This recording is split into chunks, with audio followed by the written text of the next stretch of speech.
प्यारे देशवासियों, नमस्कार। आज इस वक्त की जो एक गंभीर एक चर्चा जो चल रही है या जो गंभीर हालात बने हुए हैं, मैं उनके बारे में आपसे साझा करना चाहूँगा अपने विचार। यानी अब ऐसा लग रहा है, ये सवाल उठने लगे हैं आम जनता के बीच में से कि इस साल का बजट कौन पेश करेगा, क्योंकि जो हालात चल रहे हैं उससे ये डेवलपमेंट हो रहे हैं, उसकी वजह से। अदरवाइज तो ये तो साफ है कि बजट पेश तो सरकार करती है और सरकार इस वक्त एनडीए की है। लेकिन क्योंकि एनडीए की जो सरकार है वो डगमगा रही है, वो हिचकोले खा रही है, आप सब देख रहे हैं, क्योंकि ये सरकार बैसाखी पर चल रही है और सिद्धांतों पर नहीं चल रही है। शायद सिद्धांत तो इनके हैं ही नहीं है। ये सरकार 10 साल पूरे करके 11वां साल इनका शुरू है। इन्होंने सिद्धांतों को कभी अपने अंदर जो है ना उनको मतलब इस्तेमाल किया नहीं है कभी अपनी सत्ता के दौरान। केवल तानाशाही से कर रहे हैं और तानाशाही बार बार काम नहीं करती है, कभी कभी कर जाती है। तो अब तानाशाही तो इनकी चल नहीं सकती है। हालांकि ये कोशिश अब भी कर रहे हैं, क्योंकि ये बैसाखियों पर चल रही है सरकार। आज सरकार इनकी अपने दम पर नहीं है। बीजेपी की सरकार अपने दम पर नहीं है। आपको ध्यान होगा, पहले दो टेन्योर जो इन्होंने काटे हैं, 2014 से 2019 और 2019 से 2024, ये दोनों कभी भी इन्होंने इसको एनडीए की सरकार नहीं कहा था। आपको ध्यान होगा, आप ध्यान से देखिए, कभी एनडीए सरकार नहीं कहा। इन्होंने कहा है मोदी सरकार या बीजेपी सरकार, कभी भी, क्योंकि इनकी खुद की मेजोरिटी थी। सहयोगियों को इन्होंने कहीं गिनती में लिया ही नहीं है, क्योंकि उनकी संख्या बल की इनको जरूरत नहीं थी। वो जरूर इनके सहयोगी थे, संख्या बल की जरूरत नहीं थी। लेकिन अब जो वर्तमान में सरकार चल रही है, ये इस वक्त मजबूर हैं इसको एनडीए सरकार कहने में, क्योंकि ना ये मोदी सरकार है ना ही बीजेपी सरकार है, ये एनडीए सरकार है। क्योंकि कुछ बैसाखियों के साथ चल रही है। बैसाखियों का सहारा नहीं होगा तो ये सरकार गिर जाएगी। तो ये बैसाखियों के सहारे चल रही है, इसलिए इस वक्त इसको एनडीए सरकार कहा जा रहा है। तो अब ये सवाल है, क्योंकि देश में माहौल इनके खिलाफ पूरी तरह से तैयार हो चुका है।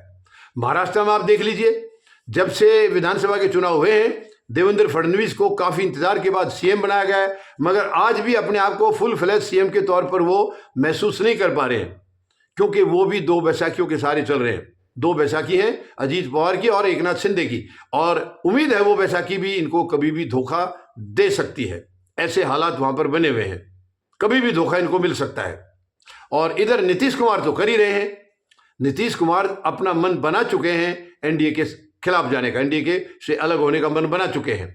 हालांकि हालात का जायजा लेने के लिए आज अमित शाह जरूर अपनी कोशिश करेंगे। पटना जा रहे हैं वो, आज 6 जनवरी से उनका दौरा है। उसमें हालात सुधरेंगे या नहीं सुधरेंगे अभी कहा नहीं जा सकता है, क्योंकि नीतीश कुमार की एक आदत है, वो जब अपना मन बनाते हैं पलटी मारने का, मन बनाने के बाद उनके मन को कोई पलट नहीं सकता है। फिर वो नहीं मानते हैं। फिर तो वो जो निर्णय ले चुके हैं, अगर एनडीए के खिलाफ जाने का इन्होंने फैसला किया है, तो मुझे लगता नहीं है कि वो रुकेंगे किसी के भी कहने से। खुद प्रधानमंत्री भी चले जाए तो भी मुझे उम्मीद कम है। और अगर वो मानते हैं तो वो अपने आप को खत्म भी कर लेंगे। ये बात साफ है, क्योंकि बीजेपी का एक सिद्धांत रहा है, जिससे साथ लेते हैं, जिससे मदद लेते हैं, उसी को खत्म करते हैं, ये उसी को तोड़ते हैं। और वही नीतीश को भी काफी हद तक वो तोड़ चुके हैं, काफी हद तक तोड़ चुके हैं। वो सुनने में आया है कुछ सांसद इनके पाले में आ चुके हैं बीजेपी के में। अब वो ओपनली नहीं हुआ है, लेकिन ऐसा ये कर चुके हैं, क्योंकि ये कारनामा करते हैं। जिसकी मदद लेते हैं, बाद में उसको मदद देने लायक छोड़ते नहीं है। ये उसकी सारी मदद को खुद ही अपने अंदर समा लेते हैं। तो अब माहौल जो चल रहा है, अगर नीतीश कुमार एनडीए का साथ सच में छोड़ देते हैं, तो ये बजट फिर इंडिया गठबंधन की सरकार पेश करेगी इस साल का, इसमें कोई दो राय नहीं है। और इसके लिए बहुत लंबा समय नहीं है। मैं समझ रहा हूं, अभी ये मकर संक्रांति के दिन जो भोज है, दही चूड़े का भोज, वो बहुत मशहूर है वहाँ। तो इसको, क्योंकि इसके अंदर विपक्षी दलों को भी बुलाया जाता है, सबको बुलाया जाता है, तो नीतीश कुमार इसकी वजह से अभी फिलहाल कोई फैसला नहीं ले रहे हैं। लेकिन इसके बीत जाने के बाद मुझे लगता है कि बहुत जल्दी फैसला हो जाएगा, बहुत जल्दी फैसला हो जाएगा कि अब आगे ऊंट किस करवट बैठेगा। और वैसे भी लालू यादव ने भी 18 जनवरी की अपनी कार्यकारिणी की मीटिंग बुला रखी है। राहुल गांधी, जिनको कि अगले महीने जाना था पटना, उनका फरवरी का प्रोग्राम था जाने का, मगर उन्होंने भी अपना 18 जनवरी का ही तय कर दिया। तो ये ऐसा नहीं है कि ये अचानक हुआ होगा, ये सब इनकी सलाह से हुआ है आपस में। और मैं समझता हूं ये केवल लालू प्रसाद यादव या राहुल का नहीं है, बल्कि नीतीश की भी सलाह ली होगी।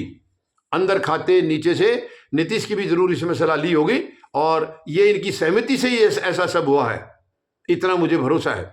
इनकी सहमति से हुआ है और उस दिन 18 जनवरी को जरूर कोई बड़ा कुछ फैसला आने की उम्मीद है। और अगर वो फैसला यही आ गया कि नीतीश ने फाइनल अनाउंस कर दिया कि वो एनडीए से अलग हो रहे हैं, तो एनडीए की सरकार गिरना तय है। फिर जो बजट पेश होगा वो इंडिया गठबंधन का करेगा।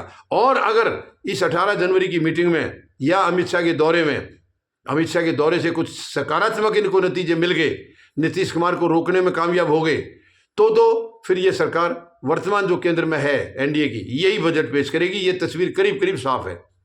अभी इसमें सही एक तो अभी अपने अमित शाह के दौरे से काफी क्लियर हो जाएगा इसका इनकी। अब ये नीतीश को मिलने के लिए जा रहे हैं, कोशिश तो इनकी यही है। नीतीश मिलते हैं या नहीं मिलते हैं, क्योंकि अभी नीतीश दिल्ली में आए थे तो ना गृह मंत्री मिले, ना प्रधानमंत्री, ना इनके अध्यक्ष जेपी नड्डा, कोई नहीं मिले उनसे। तो हो सकता है वो भी मन बना ले कि वो गृह मंत्री से ना मिले। तो ना मिले तो सिग्नल क्लियर है, फिर तो क्लियर है तस्वीर कि एनडीए छोड़ रहे हैं नीतीश। अगर वो इनके साथ मिलते हैं और ये गृह मंत्री, देखिए गृह मंत्री उनसे अगर कोई वार्तालाप करेंगे तो वो एक धोखे के साथ करेंगे, इसमें कोई इनका इतिहास है। वो सच्चे मन से कभी बात नहीं करते हैं, बीजेपी वाले सच्चे मन से बात नहीं करते हैं। ये सरकार में जितने लोग बैठे हैं वो सब एक साजिश के तहत बात करते हैं, अपनी सत्ता को बरकरार करने के मकसद से डराएंगे, धमकाएंगे। ईडी सीबीआई इनकम टैक्स की जो है ना वो रेड के बारे में उनको एक खौफ पैदा करेंगे, इस किस्म का है।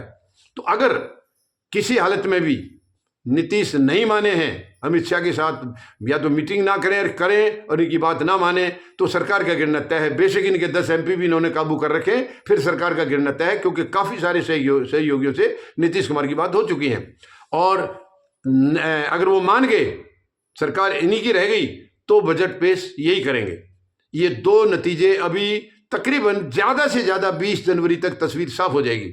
सरकार का गिरना है तो वो 31 जनवरी से पहले गिर जाएगी, लेकिन तस्वीर काफ़ी हद तक 18 जनवरी की मीटिंग में हो जाएगी और 20 तक काफ़ी हमें बड़ा सुनने को मिल सकता है, ऐसी मुझे उम्मीद है 20 जनवरी तक। तो हम इंतज़ार करें। एक तकरीबन समझ लो ये 2 हफ्ते का समय है। 2 हफ्ते के अंदर तस्वीर साफ हो जाएगी कि राजनीतिक आगे का जो हालात है देश में वो किस करवट बैठेगा ऊँट। ये अभी आपको, यानी नीतीश अगर मन बनाते हैं एनडीए के साथ रुकने का तो उनकी बर्बादी निश्चित है, ये भी मैं बता देता हूं। नीतीश कुमार को ये लाएंगे तो मूर्ख बना के लाएंगे, सच्ची आत्मा से नहीं, मूर्ख बना करके लाएंगे कि किसी तरह बहका लो और बाद में इनको हम खत्म कर देंगे। विधानसभा चुनाव जो बिहार के होंगे उसमें नीतीश कुमार 0 होंगे, उसके अंदर उनका कोई रोल नहीं रहेगा, ये मैं आपको बता देता हूँ।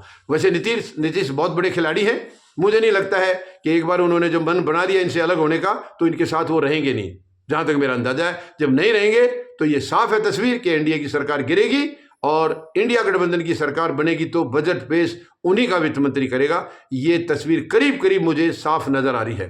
धन्यवाद। जय जवान,